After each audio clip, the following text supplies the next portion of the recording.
Welcome to the Do Whatever It Takes podcast. Conversations that help athletes maximize their potential on and off the field. From coaches, trainers, former teammates, athletic influencers, and business owners, we'll discuss their journey.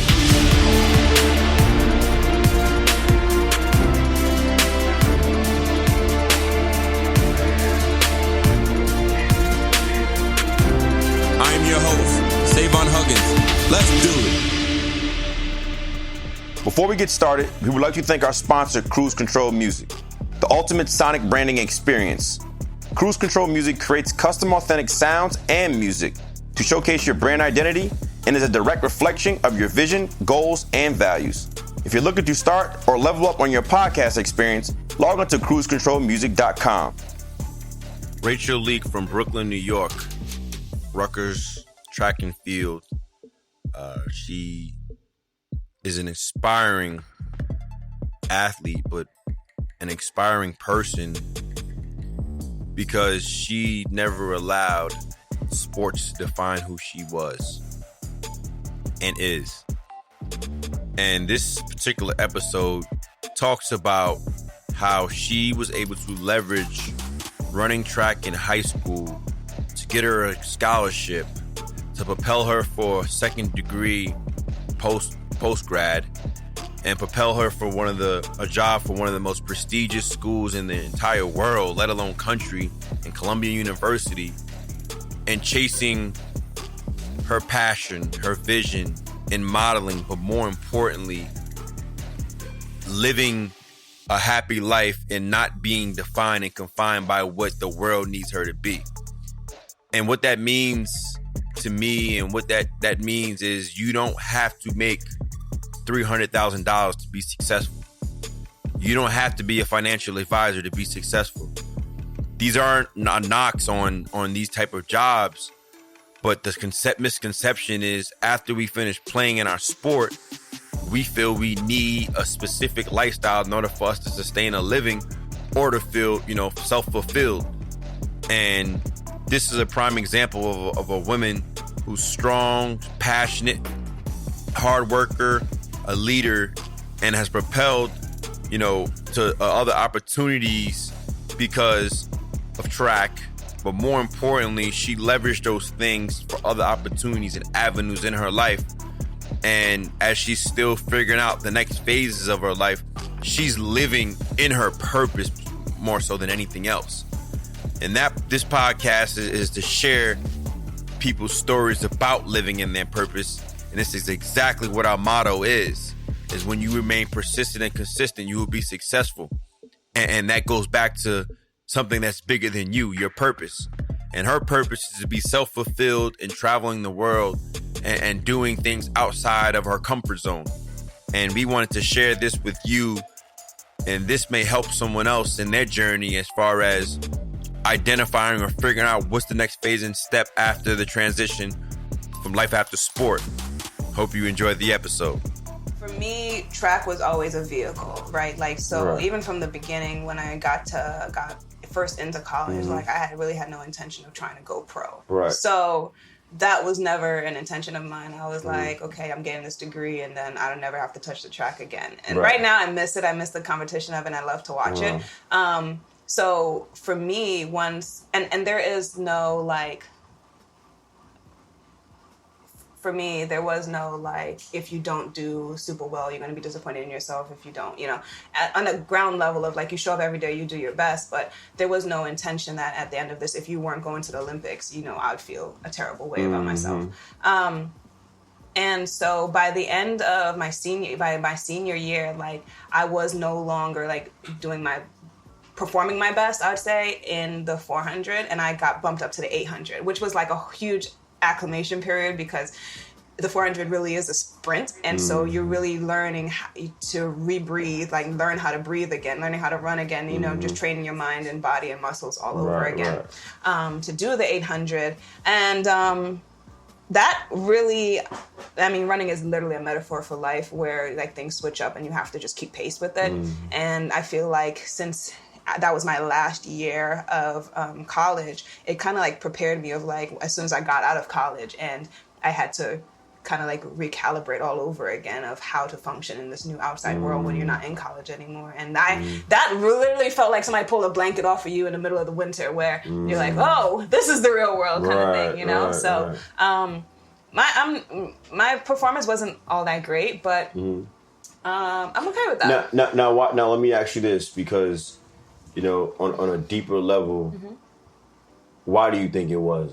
Like was it because it, you know, like what made you feel like if you could change what you know now, and or you could tell like a younger you about your college experience, what would you have done differently? Like, basically, what would you have done differently? 100%. I would have done like eating better, you know, the right amount of rest. I think, you know, in college, like the lights are on, like you have this community where you're literally living with your friends, and food is available pretty much 24/7, and like school is integrated into your daily life, but that's still kind of social, you know, and there's a whole bunch of communal areas. And so it's easy to, and being 18 to 22 at the time, you know, this is a very, like, you had finally away from home, like all these different things kind of come into play.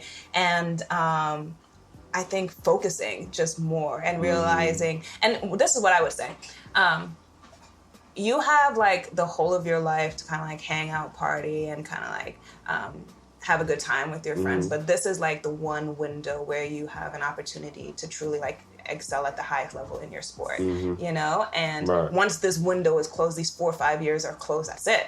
Like you'll be going on throughout the rest of your life, but you will never be back in this college structure, you know?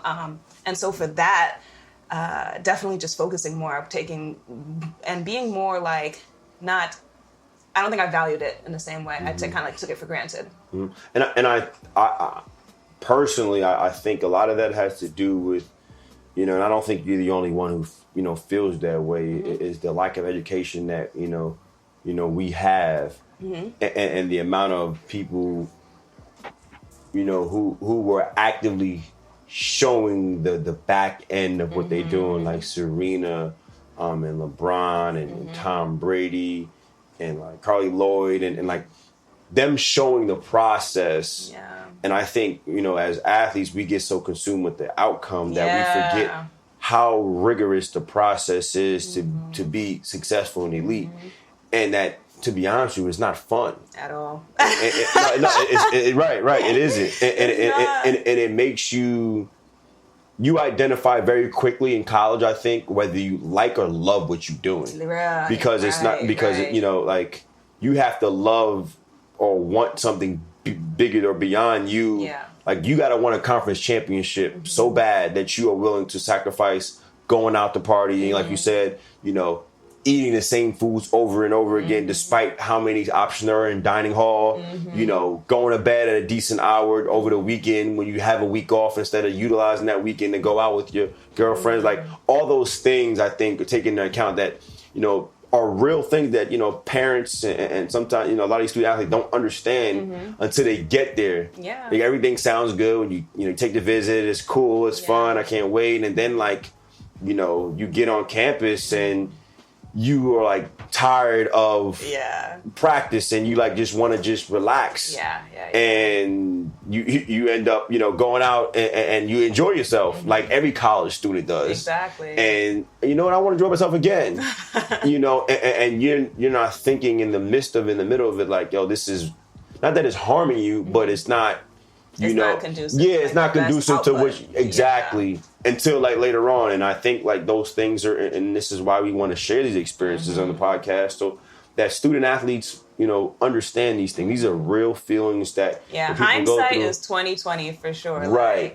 Yes. When you're in it, sometimes it's really like a cyclone, and you're 100%. No, so after you got your degree from Rutgers, what's next? You got your degree in sports management, you know, a bachelor's of science department, and you know, what's the next thing that happened for you after college? Because I think, well, I know, and I speak for me personally, a lot of people who, especially when they aren't, you know, trying to achieve something after their sport professionally, they have this lull in their life as to like, what in the world am I doing next? Like I did 4 years, I got a degree. What now? I should be getting a job, and it doesn't just come as fast as we anticipate or think you do, because, you know, just doesn't happen that way. And how long have you been at Columbia for? So I was at Columbia. I left in August. I was there for exactly 1 year. Mm-hmm. And when I got there, and this is the beauty of growth, you know. So I came back to Columbia. I came back to New York, and I was at Columbia. And I thought very much so, like, this was where I'm going to be happy. This is going to be all these different things. When I was in grad school, I was like, oh, let me just get the job, and I'll be happy. I'll be this, and then. And when I got the position, I was like, you know, I was doing career development, helping students with their resumes, cover letters. Love my students. And still with me, community is huge. Like, connections are huge. Mm-hmm. Being there for people is huge. You know, I think we're all very much connected, and, you know, we're here on this earth for each other. But the work experience or the lifestyle of it it didn't sit right with my spirit. And so didn't align with your purpose. It didn't align with my purpose. And at the same time, as soon as I got back into New York City, I don't know if it was just because I was finally back in my element, I started getting more into the creative arts. And so I started wanting to creative direct, you know, different photography. I started modeling. That's when I first started modeling, when I first got back to New York City. So I did all these things, and those were the areas where I felt myself come alive. And so I was like, oh, well, this is, again, hot or cold, right? Hot or cold. And so my job started getting very, very cold. And again, I didn't know what was coming next, but I knew that I had to go where it made me warm. And it was that decision for me to leave. I believe I left even before I knew that I was going to go head out to South Africa to model. I believe, but because yes, I did do that. I left before I knew that I was getting a position in South Africa, because I knew that whether I got the position or not, I couldn't stay here. My spirit wouldn't allow me to stay in a space where I wasn't happy, you know? So I made that decision, and just waiting to board a flight. So, wow. So yeah. That's a lot to digest. Well, first off, I applaud you. One, you know, for taking a leap of faith to live in your purpose and do what's best for you and only you. You know, secondly, to have to better yourself, that do it mentality, to be honest with you, like, just go out there. You don't care what anybody thinks. I'm sure there's so many people who would love to be in your shoes to say, listen, I'm working at an Ivy League school, one of the top schools in the entire world, and working in athletics and helping people build resumes, and I'm doing it in my city where I grew up from. And that's not enough for you, because you have a bigger purpose in mind. And that, you know, speaks to the type of person you are. And it also, you know, is an example that everyone and all of our listeners to understand that your purpose has to be bigger than you. And that's the only way that you'll achieve your personal success of what you deem is successful, and not what anybody else thinks. And our motto is, you know, your purpose is bigger than you. If you remain persistent and consistent, you'll be successful. And look at how persistent you've been. Look at how consistent you've been in trying to achieve, you know, that ultimate goal of, I don't even think it is modeling. I think it's just being able to impact people and to, you know, travel the world. Like you said, back when you was in high school, you know, that using sports as a vehicle to propel you to other opportunities. And it propelled you literally from, you know, not even running to Rutgers, North Carolina, to Colorado, to New Orleans, Kansas City, to Columbia, then to South Africa. It's a whole different continent, you know, and I want, you know, our listeners to understand that just bet on yourself. Yeah. And I will definitely jump in there and just say, I don't know what my purpose is. Like 100, and I'm not afraid to say that, because I know that my truth is that I will continue going in the direction of until it's revealed to me. You know, like I know what brings me joy. I know connecting with people. I know connecting with young people brings me joy. I know community. I know the creative arts. I know public speaking. You know, writing is an absolutely blissful experience for me. You know, so is it that I'm doing all of this and then the spoken word is what connects with people? Is it my writing, the written word that's going to connect with people? I don't know. You know, but I'm going to do so. I'm going to do whatever it takes to, get that sweet spot, you know, because I think it's easy to settle and say, this doesn't make me happy and then sit in a frump. But it takes courage to say, this doesn't make me happy, so now I'm going to jump. And then risk the fact that maybe this doesn't make me happy and take the jump. And like, that's why you have to, like you said, not worry about the outside world, because maybe to the outside world, you look flaky. You look like, what are you doing? But you know, within you, like, I'm working towards whatever it is, you know, in my case, it's whatever it is, you know, and when I find out what that purpose is, then I'll be like, oh, everything makes sense. And that's, you know, so important. And we go back to the parallel of running your race, being in your lane, right? Focusing on you, whether you come in first or dead last, that as long as you stay in your lane and focus on the thing that you can control and that you're happy and your happiness is dictated by how you feel and not what other people perceive you as. And I think that's a huge thing that athletes go through is sometimes maybe they don't want to do it anymore. Maybe they do. Maybe they want to go to travel different team. Maybe they want to take a few, you know, years off, or they want to try something different, or they want to play basketball and they're NBA All-Star, or they want to transition to baseball, or they want to switch positions, or they want to stop it all. They want to experience something else.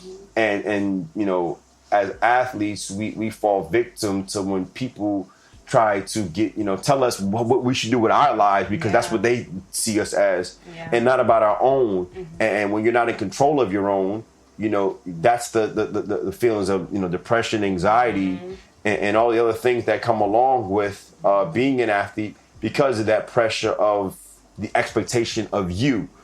And if you can be in tune with your star player, and you can be in tune with, you know, controlling your own narrative that you are, then you are successful. And successful is equal to happiness. And when you do those things, that's when literally they are endless, because you don't need money to do what you do, what you love. And that means you're willing to go above and beyond to get what you, to find it. And that's what it takes to be successful, is finding something where I don't got to pay you $1 for anything, and you would still do it. And that is exactly what's going to make you, or why you are successful before you even step foot in South Africa again, because you're going to find it regardless. And I think, you know, going back to what you said in the beginning about like staying in your lane and being only, you know, very blinded. The beautiful thing about track and field, and like I go back to it so often because it literally is a metaphor for life, is you can come 8th, dead last in a race and still PR. Like, think about that. You can come last. Everybody else can zoom past you. But you look up at that scoreboard when you're done and you see that you PR'd, you're jumping for joy because you did the best that you've ever done. So it's not the comparison of, well, of course, on the Olympic stage, you want to come first, But like, if you PR'd, that's the best you can do. Like, you can't be mad. You know, you didn't come first, but you just did the best that you could. And I think that is, and for all the advice that I'm talking about and giving here, like I can take it myself, because for all the joy that comes with me making all these moves and stuff like that, a week and a half ago, I was crying on my bathroom floor because I felt like I didn't know what I was doing with my life. And like, I try to be very transparent on social media about that, because it's real, and like it's not always going to be the stars and the moon aligning. Something you're gonna through that alignment, you're gonna go through the dirt, and like, you know what the dirt is for flowers? It keeps you rooted. It keeps you grounded. It keeps you so that when the wind blows, you're not going. You're not gonna fall over. But Yeah, so if you can hit that PR and come last in a race, you know, you just literally have to just focus on yourself. Right. Thank you for listening to the Do Whatever It Takes podcast. Be sure to follow us on all social media platforms at Team Do It. And log on to teamdowit.com to book your next training session or speaking engagement. Always remember to live in your purpose. Do it.